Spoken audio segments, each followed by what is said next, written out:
Salut, c'est Vincent, bienvenue dans cette nouvelle brève d'efficacité. Cette semaine, comme tu le sais, le thème c'est la nouvelle façon de résoudre un problème. Donc hier, je t'ai partagé la technique de l'iceberg. Si tu l'as pas vu ou écouté, je t'invite à le faire. Aujourd'hui, ce qu'on va faire, c'est qu'on va continuer un petit peu. Donc au-delà de trouver le vrai problème auquel il faut s'attaquer, aujourd'hui on va parler des solutions qu'on propose en face de ce problème. Donc si tu avais...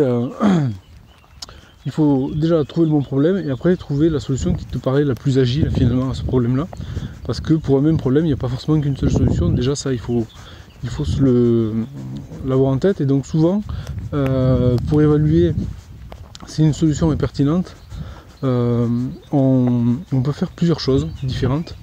Mais je vais te donner les critères exacts finalement que tu peux utiliser pour craquer ça. Mais avant, simplement, j'aimerais que tu réfléchisses simplement à l'impact d'une nouvelle méthode comme ça pour résoudre tes problèmes au quotidien. Parce que si tu bosses dans un bureau, évidemment, ton boulot, ça doit consister principalement à résoudre un certain nombre de problèmes qui arrivent au fil de l'eau, au fil des mails, au fil de tes journées.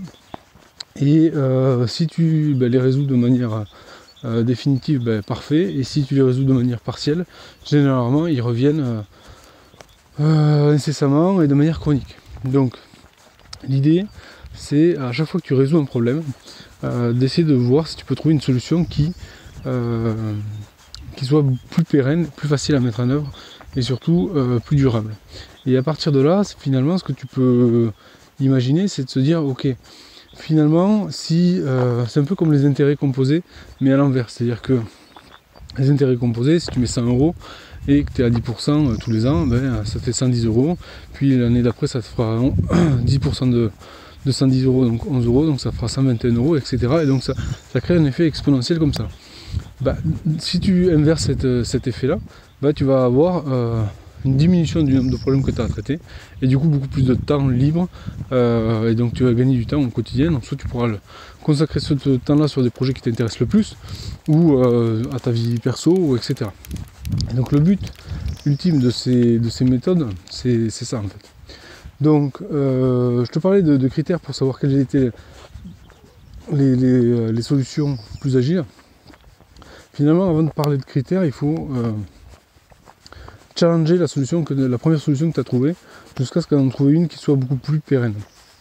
Et pour la challenger, il suffit simplement que tu te poses au moins 3 questions, à savoir quelle solution plus rapide je pourrais mettre en œuvre, quelle solution plus facile je pourrais mettre en œuvre et quelle solution plus sûre je pourrais mettre en œuvre par rapport à la première solution que tu as trouvée.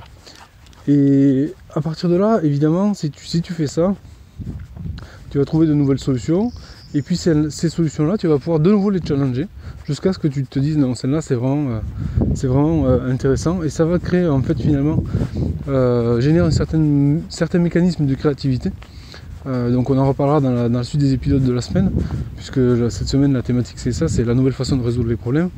Mais si déjà tu te poses ces 3 questions-là, plus facile, plus rapide, plus sûr, forcément tu vas trouver de nouveaux angles d'attaque qui vont te permettre de rebondir sans te faire tout un cours sur la créativité, sur les solutions innovantes, etc. On s'en fout, mais finalement c'est ce qui va te permettre de trouver des solutions plus durables à tes problèmes et du coup